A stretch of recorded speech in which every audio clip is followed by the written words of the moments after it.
Kain na kayo. Nandito tayo ngayon sa bahay ni Grace. Tatlo ang kanyang anak. Ito si Grace. Ito ang kanyang tatlong anak. Alam ko. Alam ko. So, ang anak ni Grace. Ngayon ay manananghalian sila. Bumili si Grace ng ulam. Dinuguan. Sa halagang 30 pesos. Hinati-hati niya ito sa tatlong bata na kakain. Wag mo nang panoorin. Kumain ka na kung kakain ka. Siyempre, kailangan yun eh. Pinagkasya niya lamang yung isang order ng ulam na halagang 30 pesos sa kanyang tatlo. Ito sila. Ito ang kanyang bunso. May katabi siyang dede na habang wala si Grace, yung dede niya na ang laman ng tubig, yun ang kanyang pamatid, gutom, habang wala ang kanyang nanay na nakikitinda doon sa isang kaibigan na kanyang kakilala. Ito yung isang anak niya. Mongoloid din eh. Ito naman yung isa. Mongoloid ka eh. Ito. Ang kanilang kanin ay galing sa isang kapitbahay, binigay sa kanila. At ito ang kanilang kinakain ngayon. Ito. Nagsaing siya ng kaunti. Ito ang laman ng kanyang sinaing. Para raw ito mamayang gabi. Ito ang kanyang sasangagin. Para pagsalu-saluhan nila mamaya uling mag-anak. Ang ulam naman na kanyang inaasahan, ayun naman yung ibibigay mamaya ng kanyang pinapasukan nung nagtitinda rin ng ulam. Kung ano ang matitira doon, yun ang kanilang pagsasalu-saluhang mag-anak.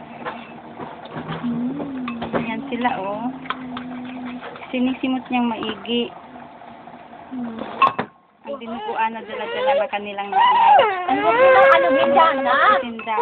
Kumain ka na.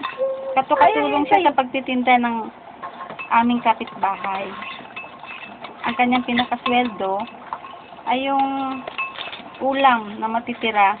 Yun ang kanyang iniuuwi sa kanyang pamilya para may makain. Ito sila. Pasok na ako. Kain na kayo. Hindi pa pasok ba? Kain na. Kain ka na, bebe, oh. Mamaya pa. Kaya ako, juice. Duty? Mamaya. Duty hot. Ate, ano yung almusal nila kanina? Yung kanina, yung berber na ano, busog-busog. Ayun. Yung berber na lusog-busog, tapos yung dalawa dumede.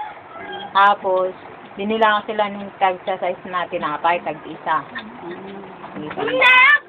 Bali, sa isla na yung tinapay, yun ang kanilang pinagsasalu-saluhan.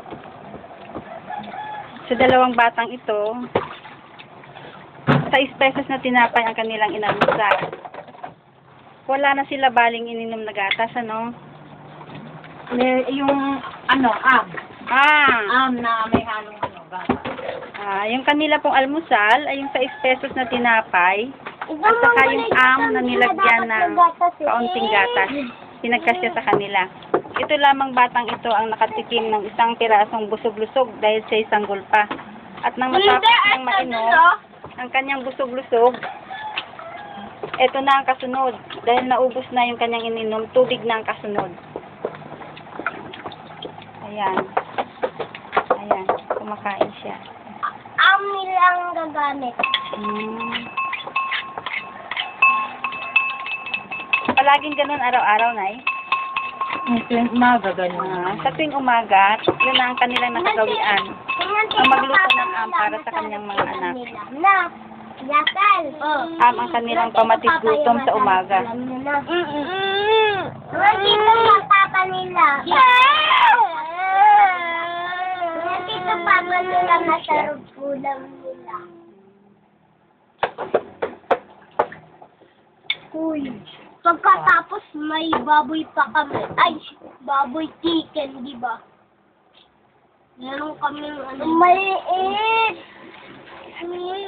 Papalo ko pa. Kaya natin yun na. So, ganito palagi araw-araw ang ginagawa ng kanilang ina. Mairaos lamang ang kanilang pagkain sa araw-araw. Pilit nilang pinagkakasya ang kakaunting na nakayanan na binigay bilang kapalit ng kanyang serbisyo sa araw-araw. Ito po, si nanay. Mabait na nanay. Nagsasakripisyo.